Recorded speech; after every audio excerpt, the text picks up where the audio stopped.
Hi guys, it's me again. And yeah, it's Remembrance Sunday today.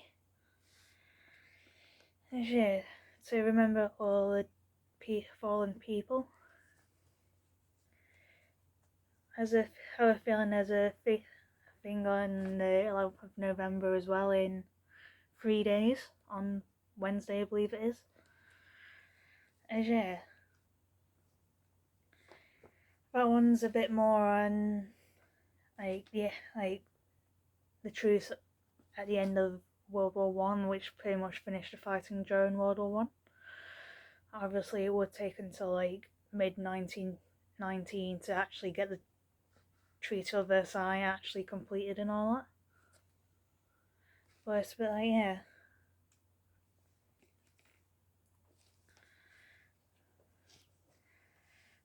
So like the one bit of good news that I have had within like the last day or two was that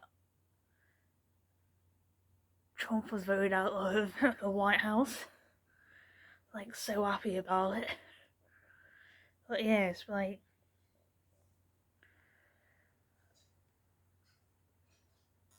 there's many stories that I have heard of from like World War One and World War Two and all that. It's like I've heard of the 1914 Christmas where kind of like a part of like the lines between like Germany and England stopped on Christmas Day to have that football game. It's like I love stories like that.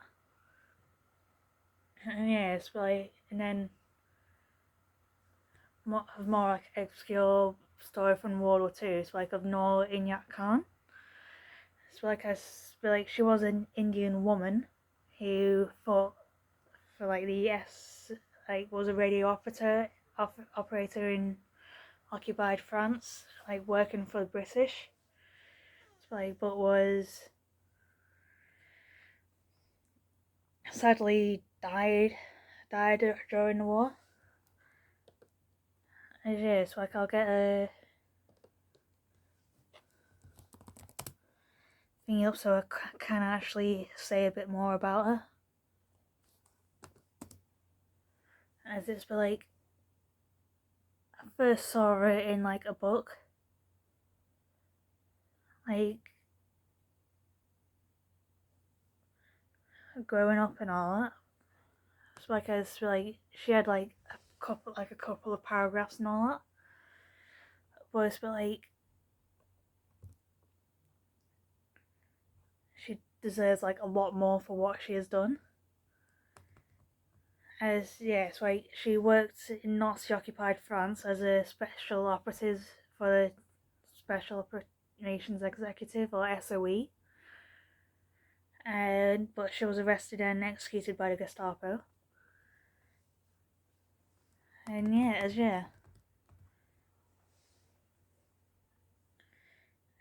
she was born on New Year's Day in 1914 to an Indian father and American mother, and was a descendant of Tipu Sultan, who was the 18th century ruler of Mysore. Her father was a musician and a Sufi teacher, and his family moved to London, then to Paris, where she was educated and all that.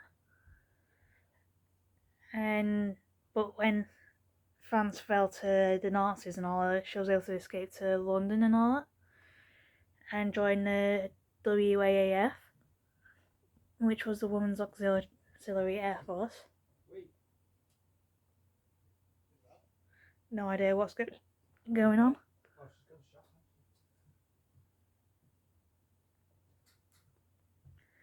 You may have mentioned like the fact that I've mentioned Sufi and all that. It's like was a Sufi Muslim. And from what I have read and all that, they are a bit more for like peace and all that kind of thing.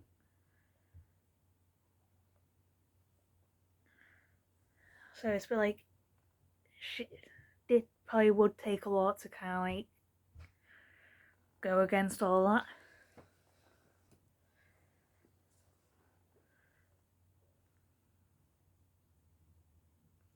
like when she was arrested, like she was betrayed by like a French woman and was arrested.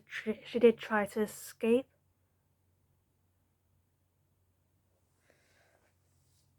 but it's a bit like she was sent to so time prison in Germany, where she was kept in chains and in solitary confinement and all that, and then after escaping and all that, but it's like,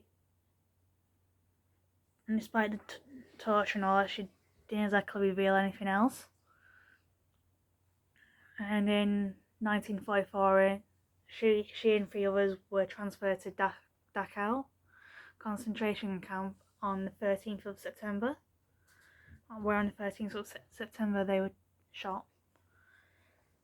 And it's like, and posthumously she was awarded the George Cross in 1949.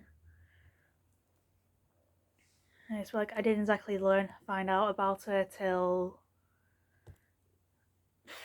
like 70 odd years later,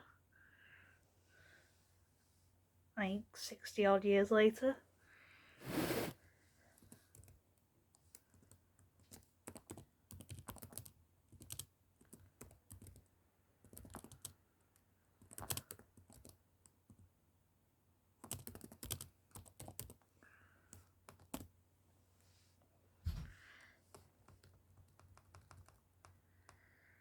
And yeah, it's like there was like a documentary I saw. It's like I was able to like from 2014, and I found it again like earlier this year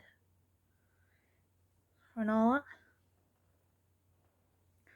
of like the escape from Holzminden camp in Germany by like POWs and all that. And yeah.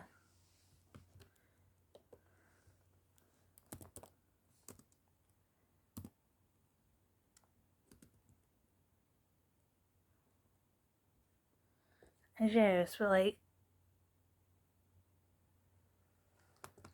it took like a lot to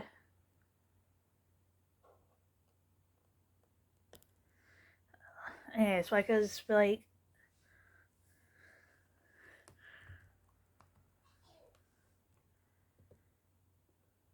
yeah. There's there like many of them. Like many who did try to escape, but most were captured and all. I think 10 were able to kind of get back to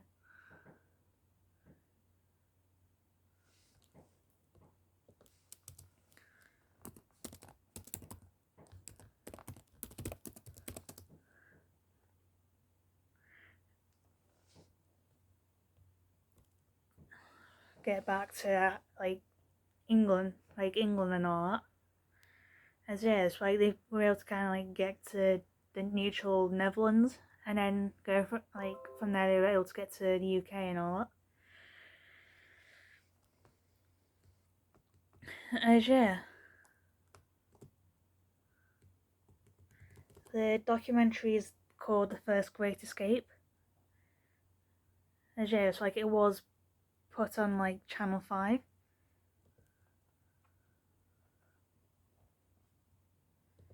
So like I'll try and find it and link it in the description below, as it is kind of worth watching and all that. It's like I'll link everything that I've used and all that below. It is yeah.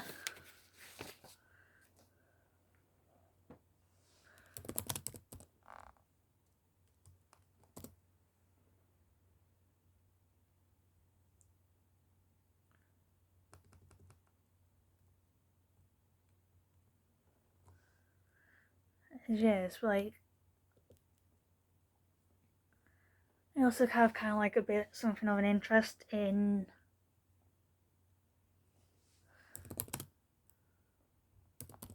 like the Last Tsar and all that, as like he along with like all of his like his wife and his 5 children were all shot in the cellar and all that in Ekaterinburg.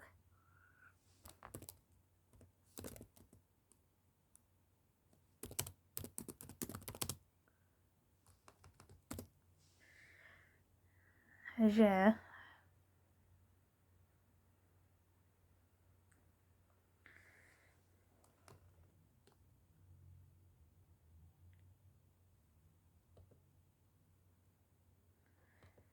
Yes, like as I've found like a lot of like the diaries and like letters and all that have been translated into English by Helen Azar on Amazon.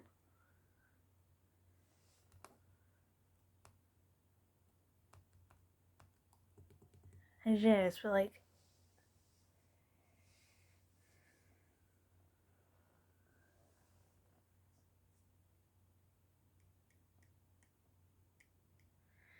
yes, but like and one more thing is like I saw like another documentary on like the escape from like Sobibor concentration camp during like the Second World War.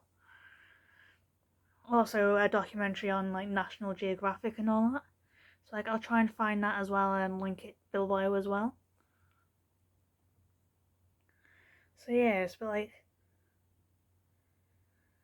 yes, like it's kind of like small stories like that that bring back the humanity, like my faith in humanity kind of thing. Like these people didn't bow down, and yeah, it's like they, yeah, it's like in despite everything they did, kind of did their part and to make like help try and create like the a better world out there, and it kind of fits neatly into like my LLM on human rights, as it's like as I explained like World War One, World War Two, and all that, it's like which leads into like the UN and human rights and all that, which develops like as a result of like the Holocaust and like World War Two and all that kind of thing. And although there was kind of like things like before like the UN and World War Two and all that, it's just that it didn't exactly see as great a success as it may have done like as the UN kind of thing. So yeah, that's I'd rather kind of like remember like stories like that of like Sobibor and Hosmanden as yes, but like then Noor Inayat Khan as yes, but like I like history and like I want to remember it, so people do not do it again, kind of thing. As it was like the saying by George Santayana. So like I have seen many versions of it, like where it goes like he who forgets the past is condemned to repeat it. And yes, but like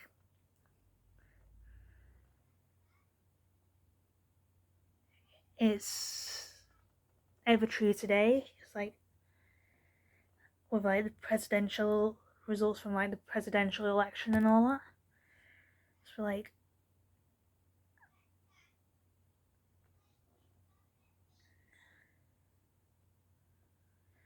but like I don't want like those who have died in like World War One, World War Two, the Holocaust and all that kind of thing, or any other war to kind of been in vain like that. So yeah.